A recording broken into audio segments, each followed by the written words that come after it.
Oh, warrior, have you ever said, I'm really worried about, or oh, I feel so anxious? Then this episode is for you. Buckle in and listen up.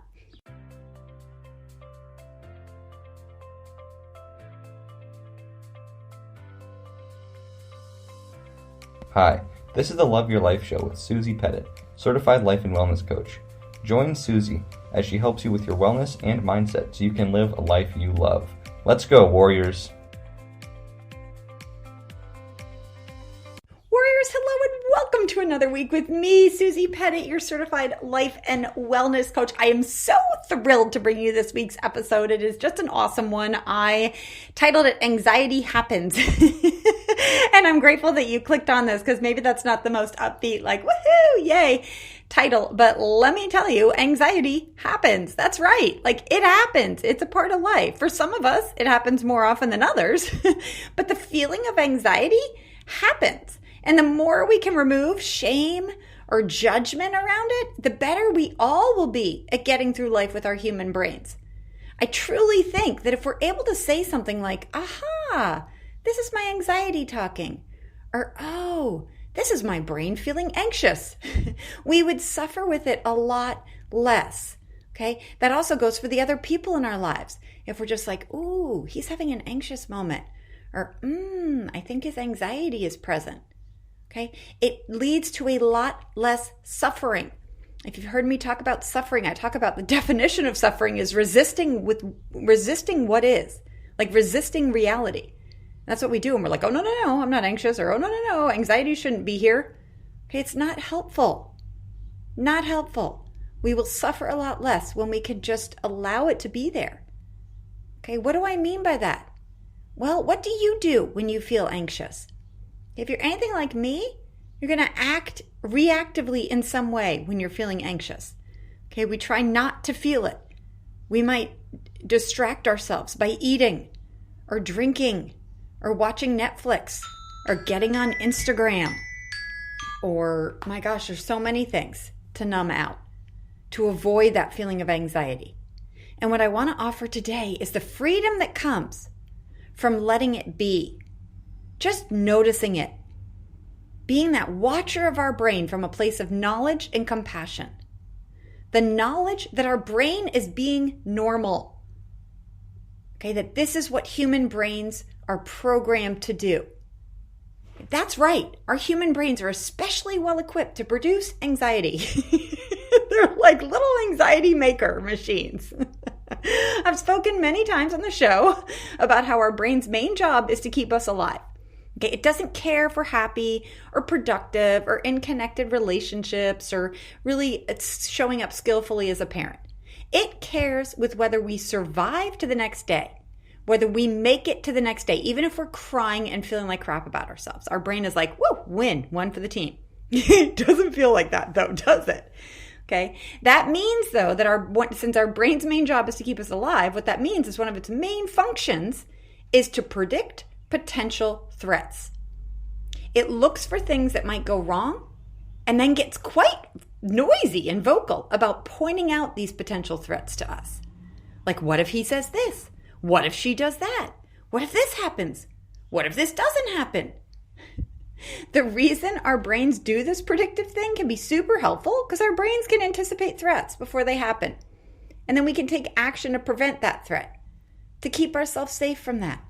Okay, that helps us it keeps us from many dangers. Like, I know not to stick my finger in this socket right here because I can predict what will happen. I don't even have to give thought to it. The problem is that the brain gets good at what it does, and that this brain muscle gets good at worrying and thinking of bad things in the future, so it becomes hyperactive. Okay? We literally can be building an anxiety muscle that can be incredibly unhelpful. Okay, for those of you like me who feel a lot of anxiety, this can keep us from taking the actions that augment our lives. Okay, this can keep us from enjoying the moments we're in because our brain is trying to predict what bad things will happen in the future. Our super strong worry muscle is somewhere off in the future, but what if? Okay, and so I've got some help for you today. In fact, I've already given you a main piece of help that assists me to feel less anxious. It's the knowledge of how our brain works so that I can be more accepting of my anxiety and aware of the thoughts my brain is handing me that produce anxiety. This truly is the first step, this noticing, okay, being that kind watcher of our brain. Just notice your brain's thinking without taking action. Let it just sit there instead of distracting yourself with food or Facebook. Okay, we know that doesn't help in the long run, right? So many of you right now might be like, what the heck? Is she freaking crazy? Anxiety feels awful. I don't want to sit in it. I don't want to feel it. What the heck? And I get it. I was so afraid of feeling my feelings that I did almost anything to avoid feeling them. I guess I got to say that I also was unsure. I didn't know how to feel my feelings. Okay, I've done episodes on that, and I'll put those in the show notes at smbwell.com/202, like how to feel our feelings, because that's a big part of it. Big part of why I had an eating disorder when I was in my teens. I didn't know how to feel the big feelings I was having, so I just restricted away the food. I knew how to control my food. Okay. And then later life, when I sort of got over those really harmful behaviors, I realized I was just so afraid of feeling my feelings. I thought I'd go down this deep, dark hole. Does that sound familiar to you guys? Okay, I did almost anything I could to avoid feeling them, which is why then I sort of turned to the overs. I overate, overexercised, overworked. Some of my friends overdrank. Okay, if I kept busy enough, if I kept overing enough, I didn't have to feel the feelings. Unfortunately, this is not true. If it worked, I'm like, go for it. We could be like really efficient, fit people, but it doesn't. Okay, it doesn't work. From what I know from the interviews I've done on this show, which I will also link at the show notes, smbwell.com/202, the feelings don't go away. We push them down and down in a way that shows up later in our physical or mental health. 100% proven. Okay. This is why I now try to feel the feeling when it's there. Feel it to heal it. I don't try to shove it down. I don't try to eat it away. I don't try to Facebook it away. I feel it to heal it. The quicker I can notice it and let it be there, the less time I actually stay in that feeling state. It's not like I go down in that deep, dark hole. It passes faster.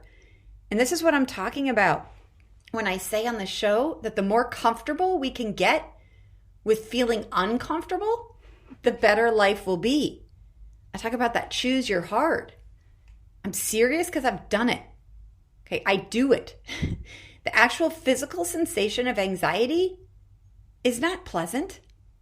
Okay, but it is not as bad as a broken bone or a thrown out back or a cancer diagnosis or like something really acutely, like a really bad toothache. I'm not saying it's comfortable, but I am saying that we can handle it. Choose your heart. Okay, for me, anxiety feels like a heaviness in my chest, a tightness in my throat that makes me feel like I can't catch or can't take a deep breath. It's not a feeling state I go after. I'm not like, ooh, let me feel anxious today. But the actual feeling of that feeling doesn't last that long unless we avoid it by eating, Netflixing, drinking, or thinking more thoughts that fuel our anxious brain because we prolong it. Okay, but when I just sit with it and notice it being there, that takes the tightness, the acuteness out of it. For me, it sometimes feels like I have this huge balloon blown up inside of my chest, like this big pressure. And it's tight, tight, tight. And when I sit and I just feel that tight and I just bring my mind there, it's almost like I get a little pin and I've popped that balloon with a little pin and the pressure goes out. Okay, I might say something like, anxiety is here. Or I notice my brain is very anxious this morning. And then I feel that lessen. It's just that like, okay, what does it feel like in my body? And it lessens. All right. My coach calls this feeling it on purpose. You notice it without taking action, without trying to fix it or run or numb from it. Be that watcher of yourself, of your body, and of your brain. What thoughts is your brain thinking to create the anxiety? What does that feeling feel like in your body? What do you want to do? What are you almost like crawling out of your skin to do? Like, oh, I need to go get something to eat. Oh, I need to pick up my phone. All of that. Actually, that's super helpful. Let's have a little pause there. It's super helpful to think about now or ahead of time. What are some of the things you do instead of sitting and feeling your emotion? What are some ways that, what do you do to avoid anxiety? I've mentioned many of mine. Some of mine, I can get quite creative with how to avoid anxiety. Some of my ways are by eating. I tell myself I'm hungry, or, I need some protein. Okay. Or I look at my phone. Is that you? I've also spoken about how I turn to these overactions. This means the overworking, over-exercising, overeating in order to avoid what I'm feeling. Okay. I know some people turn to the under, the procrastination, the avoidance, the napping. Okay. I've also turned to blaming other people for my anxiety. It's especially helpful. I make up stories in my head and say things like, well, if only that person would. Right? If you can have a little bit of awareness today, like what do you do when you feel anxious? That's a great journal entry. Okay, this first step is about noticing, and it is massive. There's a huge difference between trying to get rid of anxiety by reacting to it and just allowing it to be there, sitting with what is. Don't get me wrong, it'll still be there. It'll just feel less urgent and manageable, like you've popped that balloon a little. The tightness has come out. It's the difference between, oh my God, I'm anxious, my day is going to be ruined. And okay, I'm having some anxious thoughts. This is interesting. Let's see which thoughts my brain is throwing my way with its overactive worry and anxiety muscle. It's just that difference of like reactive, oh my God, what's happening? Versus it's like, okay, here it is. It's here today. There you go. And then you sit with those thoughts that are most likely not true. Your brain is throwing these thoughts up for you. That's the first step, and it's huge. Okay, one tool I actually will give you for this is sitting and noticing what your brain is thinking, what anxiety feels like, and what you're tempted to do instead of feeling anxiety is a reminder of what I call bridge thoughts. Okay, bridge thoughts are a way to notice where we are, like what we're currently thinking, what our brain is currently giving us to think, and to sort of soften it. Okay, if you don't have my free bridge thought worksheet, get it and print it out today. It's at smbwell.com/bridge thoughts, all one word. Bridge, like a bridge that you drive over if you see a river, if you don't know what I'm saying. These are statements or words that I add at the beginning or the end of a thought I'm having to hack my brain into a little less intensity or resistance. They help a lot.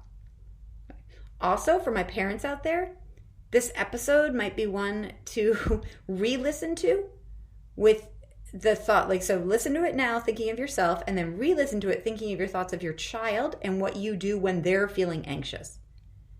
Do you just notice it? Do you let them just have it? Do you sit with their anxiety? Or do you get into that, oh my God, my kid's anxious, what do I do? Something's wrong. Do you rush into some sort of action or reaction?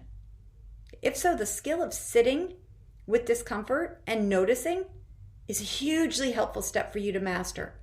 And it helps your kids immensely. We have mirror neurons. Okay, so if they are feeling anxious and then you get anxious about their anxious, they pick up on that. And then it's like this whole friggin' anxious party. It's like, oh my God, I don't say. It's like unhelpful. Okay? So you just being able to sit with their anxiety is hugely helpful. When they're anxious or worrying about something, because remember, they have human brains. So that's what their brains are doing. So when they're anxious or worrying about something, the better you can sit with your anxiety in a neutral, anxiety is here, anxiety happens mindset, the less freaky and controlling you get with your kids. And the more able you are to support them when they feel anxious. You're not like compounding the anxiety, adding anxious to anxious. Okay, I've done other podcasts on how to help our kids process the emotion. I'll put those in the show notes at 202. Though I don't want to underscore the magic of you not reacting to their anxiety. And finally, whether you're a parent or not, this awareness of how the brain is predictive and how our worry muscle can get hyperactive and unhelpful helps us all.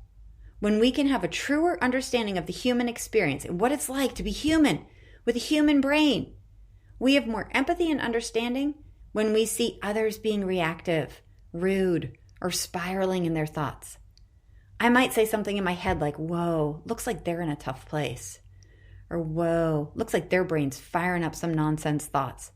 that seems hard, or that would suck to be him or her right now. Notice how I said I say that in my head. That's not something I say out loud to the other person. Laugh out loud. Okay. But there's a main point. The big point here is to have empathy for the other humans having a human brain too. Okay, we don't say these things out loud. My experience has been that does not go over well if I am to say that out loud. That's to say in our head so that we are sort of able to be there and be like, yeah, they're human too. Okay, we don't need to take it personally. We can just see what's going on. We certainly can have boundaries if they, in their feeling of their feeling, they are reacting in a way that is impacting us. It's a great time to say, like, please don't yell, or please don't talk to me in that way. That I'm not saying be a doormat in your empathy, but we are going to be a whole lot less reactive and better able to set those boundaries when we can just be calm and see it for what it is, them being human. Okay. So let's stop there. I have a next step to this anxiety and worry that helps me tremendously. Though this episode's long enough and I've given you way more than enough information to work with here. This noticing, this being aware. If you spend, even one time each day thinking of like, oh, wow, okay, yeah, look, anxiety's present, or look at my brain going to worry, look at my brain doing what it's meant to do. In that noticing step, you're going to see it just makes all the difference in the world. When we can become that watcher of our mind in a compassionate way, that is when I notice the warrior strengths truly stepping up. So make sure that you're subscribed to this show so that you do not miss next week's episode, because then I give you this sort of what I do after I notice the anxiety being there that helps me so much and that I share with my clients and helps them so much. I'll speak of that next week. If you're on Apple Podcasts, you can subscribe to the show by just going to the right corner. Like when you're looking at my show on Apple Podcasts, go to the right-hand corner. There's a plus sign. Push that and you will get the next episode automatically, like a little gift from me. On Amazon or Google Podcasts, you just follow the show. Okay. I have no problem extending my talk about worry and anxiety, having another episode on this. I'm like, yay, let's talk more about this, because if you're listening live time, I am in the thick of it right now. I am packing up 50 years of living in America to move to Australia in a couple weeks. Okay. My brain is offering up a lot of interesting thoughts. So boom, let's keep talking tools and how to manage our human brain. This is a great week, in fact, for you to share with me what you're noticing you do when you feel anxious, or what your biggest struggles are with anxiety. Okay, the more I hear about what you're doing, I can record content that helps you. It's more specific to you. So DM me on Instagram, smb.wellness is probably the best place to do it, or email me, susie@smbwell.com. But we are in this together. I am by your side on this ride. There is no cure for being human and the human brain. It's not like we'll reach this point where we're like, oh, no, never going to feel anxious again. Okay, maybe if we numb ourselves out enough or have some sort of head injury, but that's not what I'm after, okay? So let's figure out together the best way to manage our human life and our human brain. I have years and years and years of education on this, and then I have years and years and years of experience of being a human in my human brain, and I know what works best for me and what helps my clients, and the more we can share that, the better. So let's get at it, warriors. Big hugs to you and your human brain as we journey on together. You matter to me.